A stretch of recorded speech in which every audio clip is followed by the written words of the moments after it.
I've had this guy in my pile of shame for nearly 3 years now, so let's paint him. Painting miniatures can be a fun and rewarding hobby, but when it comes to painting larger models, many people can feel nervous, anxious and intimidated, myself included. Over the years, I've collected quite a few large centerpiece models and they've stayed firmly stuck in my pile of shame, as I've always been too worried about messing them up, but that changes today.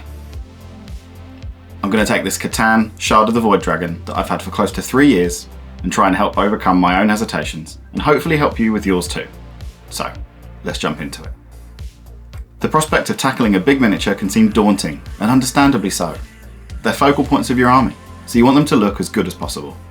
They're often full of lots of smaller details in comparison to your more regular troops. They can have big, epic features such as weapons, mounts and wings, which are complicated to paint. And finally, they're expensive, so you don't want to mess them up and waste your precious hobby dollars. All of these points mean that for many of us, these bigger projects stay stuck in their boxes forever. But I don't think it has to be this way. With a little bit of planning, preparation and bravery, you can approach these larger models with confidence and produce amazing results.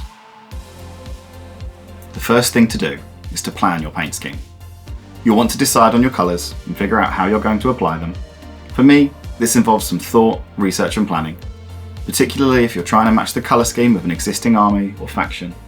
There's a plethora of resources out there to draw inspiration from, such as the official Games Workshop websites, through to social media platforms like Instagram and YouTube.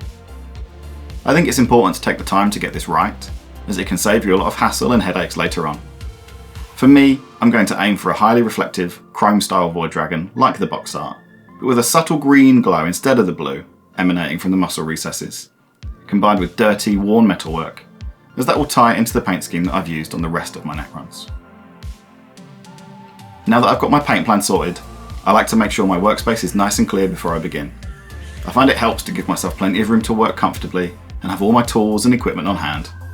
That way, I'm free from distractions and everything I need is easy to find, so I'm not left rummaging around in drawers for a particular paint or tool.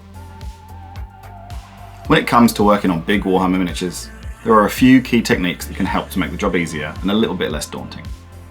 Dry brushing, overbrushing and stippling are all great ways to get base cuts down quickly, and I'm using those techniques here to block in the rubble that's built into the Void Dragon's base. You want to make sure that you've got a brush that's large enough to cover big areas quickly. You don't want to be messing around with tiny brushes for base coating big models, or it will just take too long. You might also want to think about using an airbrush for base coating and layering. These can save you a lot of time and produce a smooth, well-blended finish. You don't have to use one, and I'm not going to use an airbrush here, as it won't help with this particular model. But it's definitely worth considering if you have one available and you're working on a model that airbrushing would suit. Using these simple techniques to block the main colours in easily frees you up to put more focus into the details and areas of the model that will be more prominent, such as the faces and the weapons. As you're working through these larger models, don't forget that you can work in stages. Start with the larger, simpler areas and work your way down to the smaller details. This can help you avoid getting bogged down and burnt out in the details too early on, which also helps you to keep your momentum up as you see yourself making progress on your project. I often find it's useful to work on these larger models in multiple short painting sessions, focusing on one area or technique at a time. For this model, I'm working on it over the course of a few evenings, finishing off one stage a night. You can even take this approach further and simply put the model down for a few days, couple of weeks, or even months. You don't have to finish it all at once. If you're feeling overwhelmed or if you're not happy with how something is turning out, it's okay to take a break and come back to it later. I've done this several times myself. When I realise I'm getting frustrated with a project, I'll stick it on the shelf and come back to it in a few weeks when I'm ready to try again. You don't have to rush through the process, and taking your time can often lead to better results as you'll be in a better headspace to continue when you come back to the project. The biggest thing I would say is try to be patient with yourself. Painting big miniatures can take time, and it's important to remember that you won't get everything right straight away. Be prepared to make mistakes and to learn from them. This is all just part of the process. And to me, it's what makes miniature painting such a rewarding hobby. And also, don't be afraid to look for help or advice. If you're struggling with a particular technique, go and watch a tutorial video or read some articles about it. They are great resources to learn new things and take inspiration from. There's also plenty of online communities and forums where you can get feedback on your work and ask for tips or advice. I'm in a few different hobby discords, and I've been sharing my work in progress pictures there, and I find them a great place to keep my hobby mojo fired up. And finally, if you really aren't happy with how things are going, you can always reprime and start again. And as a full-on, worst-case scenario, you can strip the model. This is relatively simple to do and takes the miniature back to how it was when it first came out of the box. Remember, there's very little you can do to mess up your big expensive models permanently, so try not to worry about it, and instead just focus on enjoying your hobby time. And after a few evenings' work, here it is, the finished Void Dragon.